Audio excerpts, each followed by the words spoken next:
Olá, meu irmão e minha irmã, meu amado e minha amada. Hoje estamos mais uma vez aqui juntos para mais um programa Palavra Viva. É uma alegria estar com você, é uma alegria partilharmos da Palavra do Senhor. É por isso que nós estamos reunidos, em nome de Deus que é Pai, Filho e Espírito Santo. Meu irmão e minha irmã, o Senhor, Ele nos chama a ouvir a Tua Palavra, Ele nos chama a, ao mesmo tempo, proclamar a Tua Palavra, tomarmos parte dela. A Palavra ela precisa ser vivida. A Palavra ela precisa ser exercida no nosso dia a dia. E isso não é somente para aqueles que tomaram a função, né, a sagrada função de além de consagrar a Eucaristia, interpretar a palavra e direcionar o povo, como é o caso dos sacerdotes, mas isso envolve também todos nós, leigos e leigas, independente da posição, independente do lugar, independente de quem seja.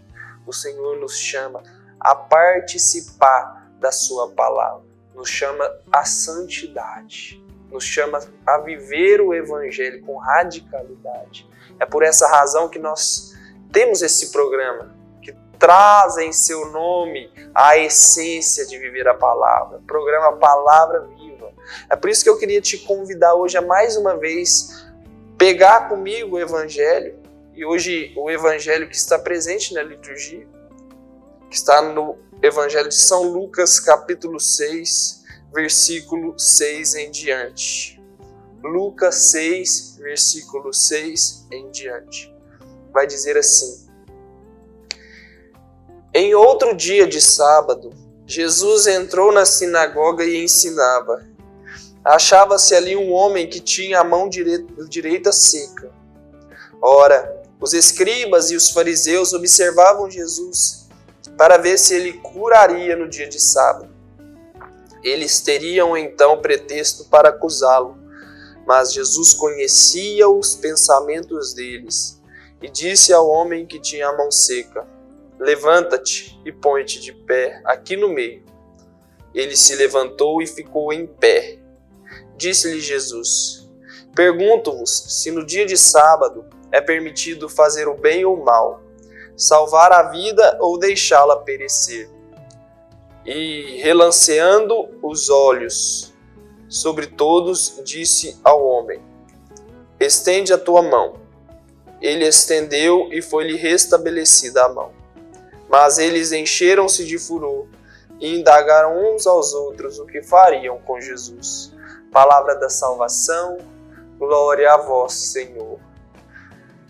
Meu irmão e minha irmã, nesse trecho das Sagradas Escrituras, nós presenciamos, nós conseguimos contemplar um Jesus que não se interessa com aquilo que aquelas pessoas pensavam dele.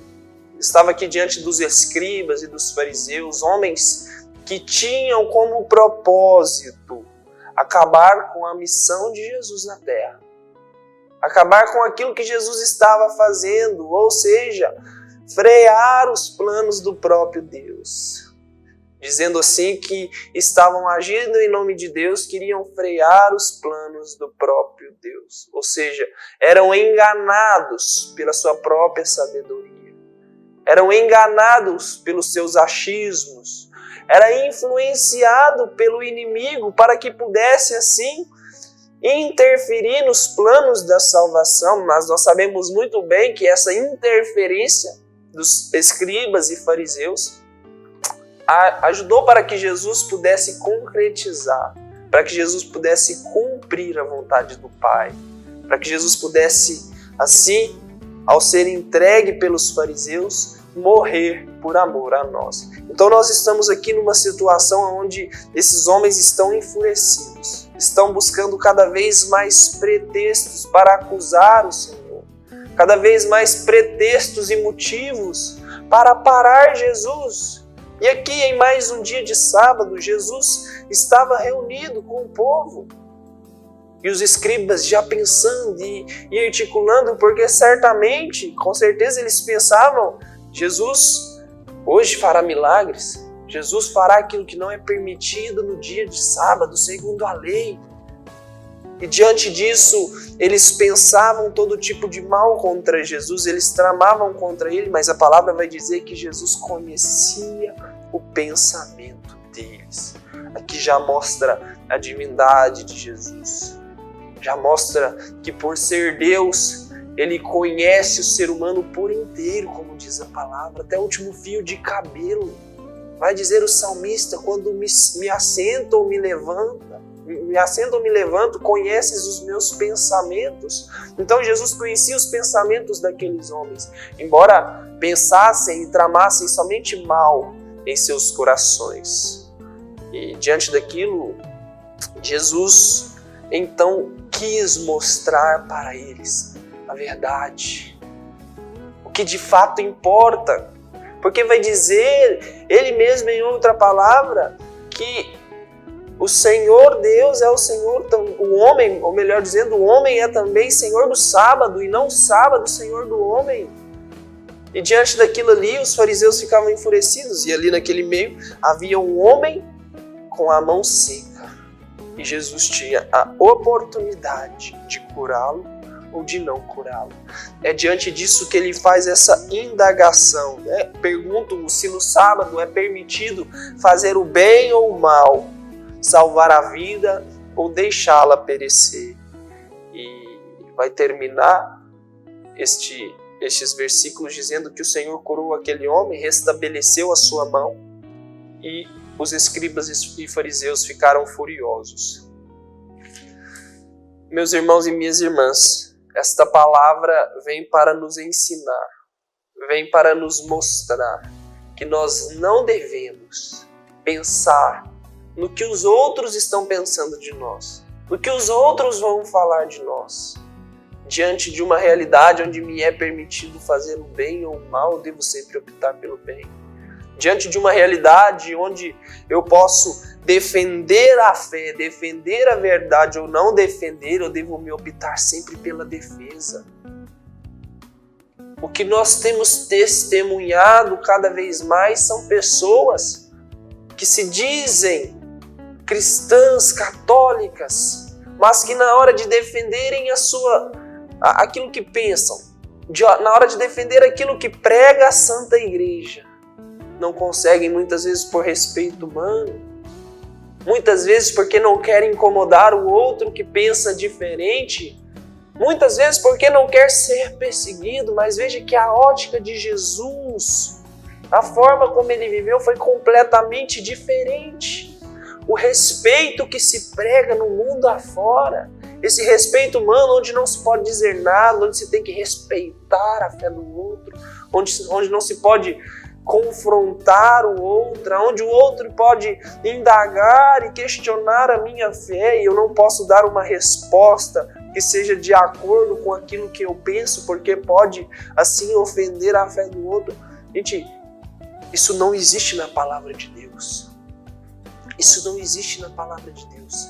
Jesus não agia assim, pelo contrário, quanto mais era perseguido, mais ele queria levar a verdade, mais ele queria mostrar para aquelas pessoas o que realmente importava.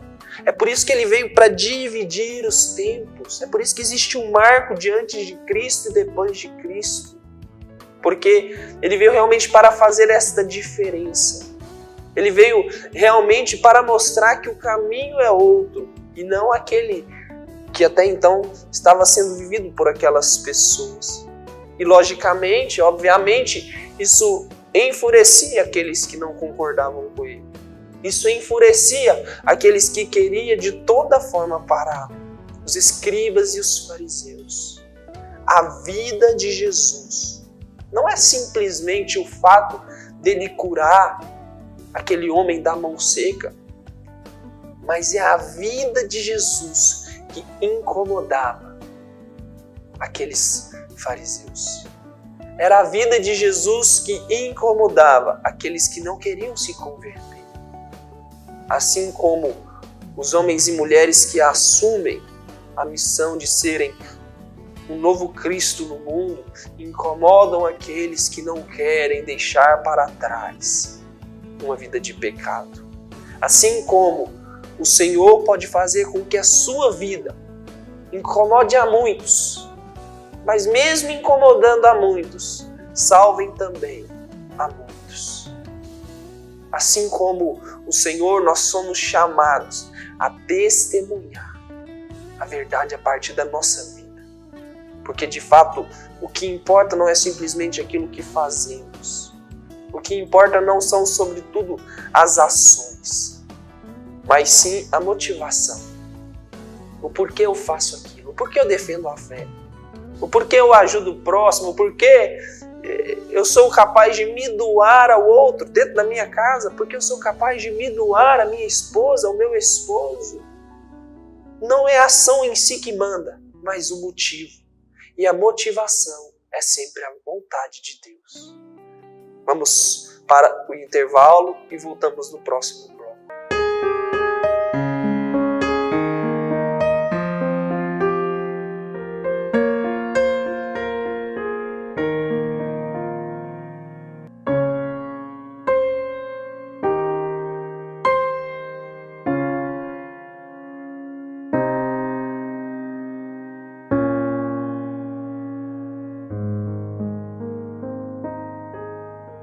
Olá, meu irmão, minha irmã. Estou precisando da sua ajuda para que juntos possamos zelar pelas vidas dos idosos que estão lá no nosso lar dos idosos. Precisamos da sua ajuda para manter aquela casa.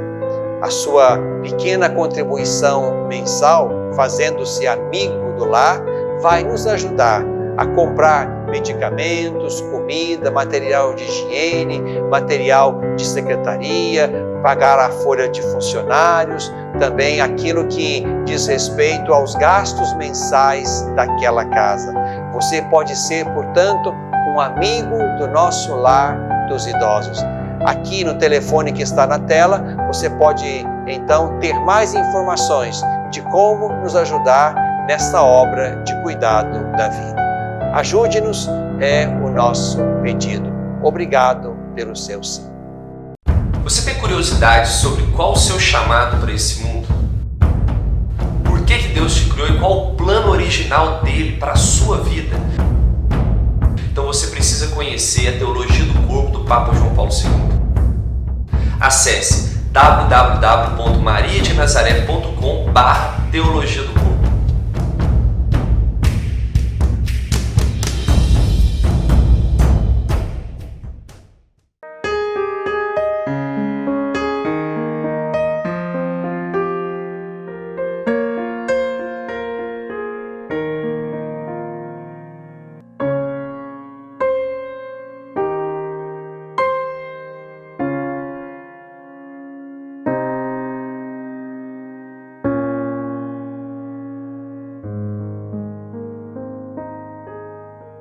Estamos de volta com o programa Palavra Viva e estávamos no bloco anterior refletindo a respeito do testemunho de vida, o testemunho da verdade. E é interessante neste evangelho um ponto, o fato de que os tempos mudaram, mas o mal que queria se sobressair ao bem, isso não mudou. Naquele tempo, os fariseus e os escribas questionavam a Jesus se baseando em falsas verdades, se baseando em leis que, apesar de terem sido dadas pelo próprio Deus por conta da época, por conta daquele tempo, e sendo então ali o que poderia aquele povo beber, que poderia aquele povo suportar, não podia estar acima da própria verdade. Não podia estar acima do fato de que temos sempre que fazer o bem e preservar a vida acima de toda e qualquer coisa. E como eu dizia, os tempos mudaram, mas as coisas não. Os fariseus e os escribas de hoje em dia, certamente é o resto do mundo. Certamente são aquelas pessoas que fora da vontade de Deus, e muitas vezes achando que estão na vontade de Deus, como eram os fariseus, fora da vontade de Deus, se enganavam achando que estavam na vontade de Deus, sacrificavam a verdade, sacrificavam a vontade do próprio Deus em nome de uma falsa ideia, em nome de uma mentira. Quando uma pessoa diz que, por exemplo, o aborto precisa ser instituído para que vidas possam ser salvas, para que o que realmente importa é a vida daquela pessoa que está gestando. Lembre-se da indagação de Jesus. Pergunto-vos se no sábado é permitido fazer o bem ou o mal, salvar uma vida ou deixá-la perecer. Quando se tenta por aí colocar a falsa ideia da ideologia de gênero como algo que precisa ser instituído pelo bem do ser humano, defendendo aí de um lado algo que parece ser bom, né? Oferecer um veneno como um remédio. Quando dizem isso por aí, defendendo esta mentira, é necessário que nos lembremos do questionamento de Jesus. É permitido fazer o bem ou o mal? Salvar uma vida ou deixá-la perecer? A verdade, ela não pode ser mudada. O mundo sempre vai tentar e cada vez mais sacrificá-la. Cada vez mais tirar o Senhor de cena. E são poucos aqueles que vão assumir o papel como Cristo assumiu, de defender, sobretudo, a verdade. De defender, de enfrentar o resto do mundo como Jesus enfrentou aqueles fariseus. E não diferente, o mundo ficará enfurecido com essas pessoas. Se Deus nos chama à santidade, é para que possamos, sobretudo, defender aquilo que Ele mesmo nos ensinou. Para que possamos, sobretudo, levar outras almas a serem salvas, a conhecerem a Deus. É por isso que Jesus fez o que fez. Jesus não fazia aquilo tudo para aparecer, logicamente que não. Ele era Deus e, sendo Deus, Ele queria salvar as almas, e esse deve ser um anseio do nosso coração. Buscar sempre a salvação das almas, mas também a nossa santificação pessoal e, sobretudo, a glória de Deus. Se você que está aí em casa e se determinou em ser um cristão, um católico autêntico, quer mesmo viver esta experiência de ser um novo Cristo no mundo, é preciso que você assuma isso. É preciso que você assuma que de fato o Senhor te chamou para que você possa enfrentar tudo e todos para chegar até a glória de Deus e para levar outros com você. Meu irmão e minha irmã, eu sei que isso não é uma missão fácil. Eu sei que as coisas estão cada vez mais difíceis. Eu sei que muitas vezes parece que está o mundo contra aqueles que defendem a fé. Parece que se levanta um furacão. E muitas vezes parece impossível de atravessar. Mas se o Senhor te levantou, Ele está a todo tempo a dizer aquela frase que está presente em todas as Sagradas Escrituras, e talvez seja o que Deus mais falou por meio das Sagradas Escrituras. Não tenhas medo, eu estou contigo. Por isso não tenha medo. Não tenha medo de ser de Deus, não tenha medo de amar o Senhor com toda a sua força, com todo o seu entendimento. Não tenha medo de dedicar a sua vida por esta causa, porque ela é a única causa que vale a pena. É a única causa que vale a pena. E na certeza de que Deus está conosco, na certeza de que Deus nos ama e que por amor a nós Ele vai nos dar todo o auxílio do céu para agirmos em seu nome. Vamos pedir agora ao Senhor que nos envie o seu Espírito Santo. Nós te pedimos, Senhor, que o mesmo Espírito que ungiu a tantos e tantas pessoas durante toda a história da igreja para serem homens e mulheres de coragem, para defender a fé, a verdade, que esse mesmo Espírito possa hoje também nos ungir, Senhor. Que esse mesmo Espírito possa também vir sobre nós, pois o Senhor nos chama à santidade. Que esse mesmo Espírito possa nos impulsionar e nos fazer arder o coração com a vontade de salvar as almas, de salvar as famílias, Senhor, que vêm sendo tão atacadas em nome de uma falsa verdade, em nome de um falso bem, Senhor. Assim como naquela época os fariseus te atacavam, nós sabemos que muitos cristãos pelo mundo afora vêm sendo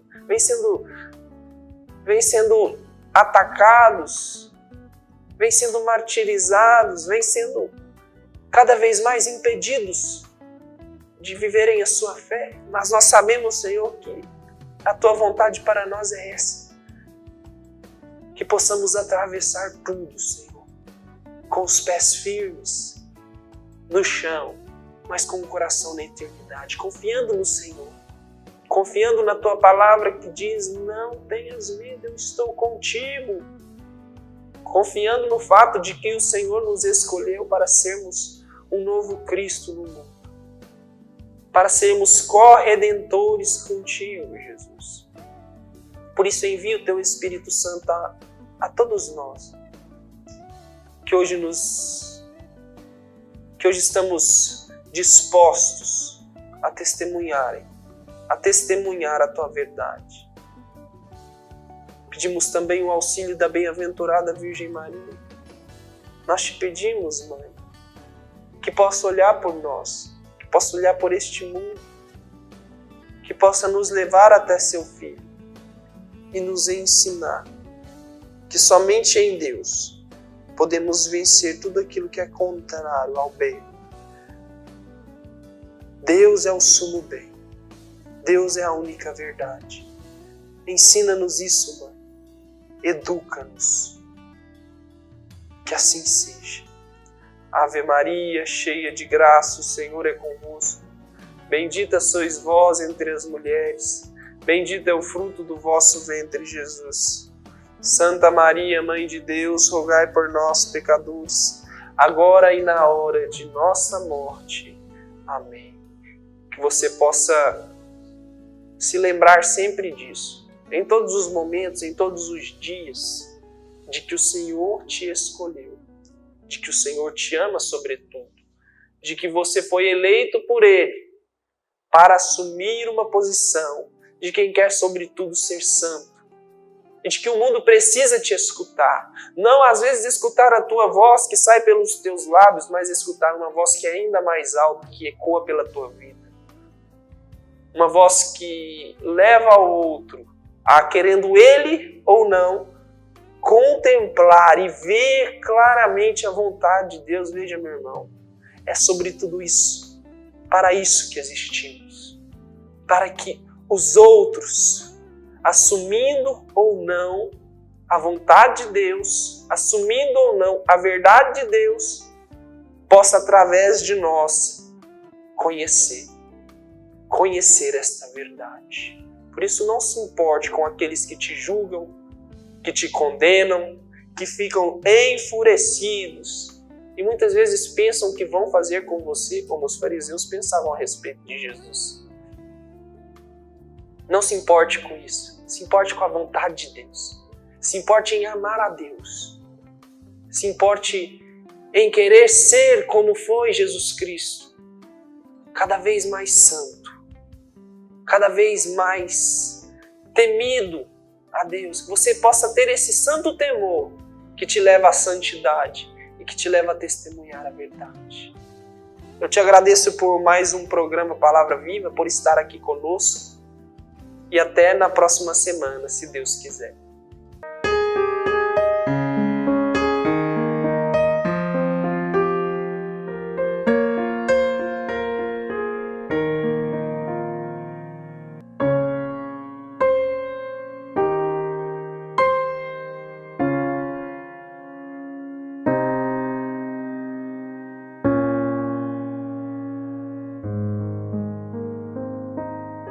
Você tem curiosidade sobre qual o seu chamado para esse mundo? Por que Deus te criou e qual o plano original dele para a sua vida? Então você precisa conhecer a teologia do corpo do Papa João Paulo II.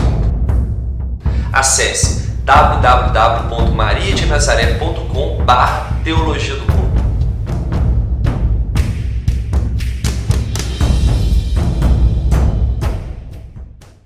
Olá, meu irmão, minha irmã. Estou precisando da sua ajuda para que juntos possamos zelar pelas vidas dos idosos que estão lá no nosso lar dos idosos. Precisamos da sua ajuda para manter aquela casa.